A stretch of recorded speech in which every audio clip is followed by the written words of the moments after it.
ina tare da injiniya Buba Galadima, babban jami'in kamfen na jam'iyyar PDP a wannan zaɓe da aka kammala na 2019. Ga mu kuma a kotun ɗaukaka ƙara inda jam'iyyar ta shigar da wannan ƙara. Injiniya Buba Galadima, me yasa kuka shigar da ƙarar nan ne?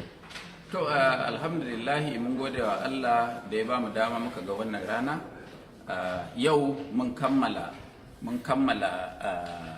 nazarinmu na shigar da ƙara a kotu, ga shi har mun shigo da shi cikin lokaci kwana 19 cikin 21. Wannan ƙara mun tabbata cewa shaidu da muke da shi da shaida da muke da shi na irin fashi da makami da jam'iyyar APC da makarrabanta suka yi da magoya bayanta, irin hukumar zaɓe da sojoji da jami'an tsaro, to Allah ya sa yau mun shigar, kuma fatanmu shine idan dai akwai gaskiya, idan akwai adalci, in akwai tsoron Allah, in akwai ƙarfin gwiwa, babu abin da zai hana mu ci nasarar wannan ƙara da muka shigar a yau. Injiniya Buba Galadima, wasu magoya bayan jam'iyyar APC za su yi mamaki da kai fassa da yin zaɓe da fashi da makami.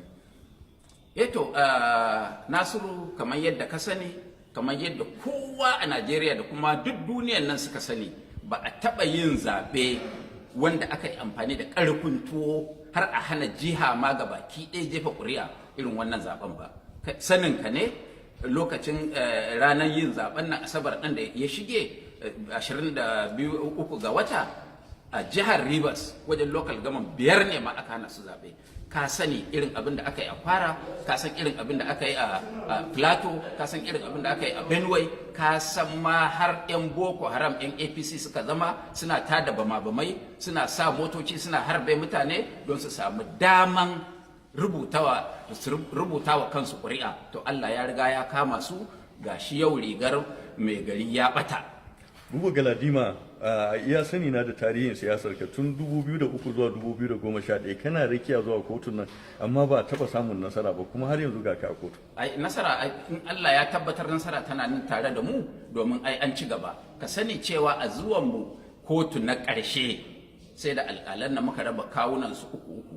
To yau guda ɗayan nan da ya faɗa wancan gefe, mun yi imani cewa in dai da adalci, inda tsoron Allah zai faɗo gare mu, saboda haka za mu kwaci mulkin nan a kotu, tun da mu ne muke da ƙuri'u mafi yawa a zaɓuɓɓukan da aka yi. Injiniya Buba Galadima, a takaice a ƙarshe waɗanne manyan hujjoji ne kuka dogara da su da kuke gani watakila za ku iya samun nasara a shari'a nan? Ai su suka kama kansu da kansu, su suka ce amfani da na'ura, duk da cewa shugaban ƙasa ya ƙi sa hannu don tsoron, don kwatankwacin abin da suke zaton za su yi, ya ƙi sa hannu a dokar zaɓe, amma Allah ya kama su suka ce duk wanda ya jefa ƙuri'a babu wannan na'ura, ƙuri'arsa ta zama ta banza, kuma akwatin da ma ya jefa ƙuri'a ta zama ta banza. Saboda haka akwai jihohi bila adadin wanda gabaki ɗaya ƙuri'unsu za a iya aske shi daga cikin wannan lissafin da ake kai. A ƙarshe, injiniya, gwamnatin ta ce ita ba bakuwar kotu ba ne, haka shi ma ministan shari'a Malami ya ce in kuka kai kotu suna shirye su zo su kare kansu. To kai tun da kake, ya kamata al'ummar Najeriya, in mai magana wawa ne, ai maji maganan nan ba wawa ba ne. Sun san cewa suna da gaskiya, me yasa suke bin gida-gida da manya-manyan mutane da ƙungiyoyi suna cewa kada Atiku ya je kotu? Me suke tsoro? Ai dan sun san sun yi ba daidai ba su yi zaɓe na gaskiya ba, shi yasa suke tsoro. Shin na biyu me yasa injiniya muna jin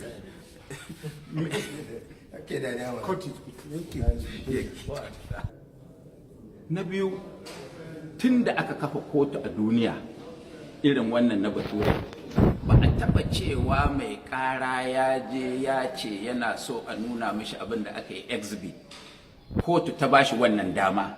Shi ma wanda ya kai ƙara, a wanda aka kai ƙara, ya gudu ya garza ya zuwa kotu cewa yana so ya dubi wannan exhibit. Wannan ya nuna wa duniya ƙarara cewa su kansu akwai abin da suka ɓoye, ba sa san a sani, shi yasa suka yi wannan. Ai a wannan guda biyu ma kaɗai sun san sun faɗi a wannan zuwa kotu da suka yi.